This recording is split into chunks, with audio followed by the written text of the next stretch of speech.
রাজধানীর মোহাম্মদপুরে জেনেভা ক্যাম্পে মাদক কারবারের আধিপত্য বিস্তার নিয়ে বিভিন্ন পক্ষের তৎপরতা দীর্ঘদিনের। গত কয়েকদিন ধরে দফায় দফায় সংঘর্ষে জড়ায় দুই পক্ষ।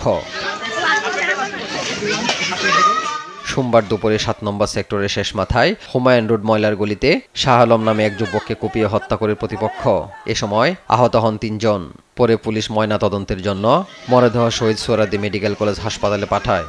যারা ছোট ছোট ভাগে বিভক্ত ছিল এরাই তো এক গ্রুপ আরেক গ্রুপের বিরুদ্ধে তথ্য দিয়ে এদের আমাদের ধরাই দিছে। এদের যখন আমরা প্রায় শেষ পর্যায়ে নিয়ে আসছিলাম, একদম শেষ, আর ধরেন কিছুদিন চলে পুরো সিন্ডিকেট ধরেন যে চলে যেত। ওই যে একটা ছিল বুনিয়া সোহেল, এখানে অন্যতম মাদক ব্যবসায়ী, 37টা মামলা, সেও কিন্তু জামিনে চলে আসছে, আইসা আবার ধরেন শুরু করছে।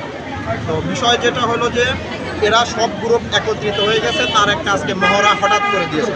নিহতের পরিবারের সদস্যরা হত্যাকারীদের দ্রুত গ্রেপ্তার ও বিচার দাবি করেন।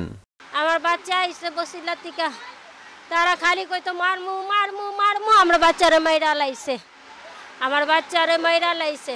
পুলাপান মানুষ একটা কইয়াই দিতে পারে, তো জান লয়া লইব আমরা পুলার, এটা কি হয়?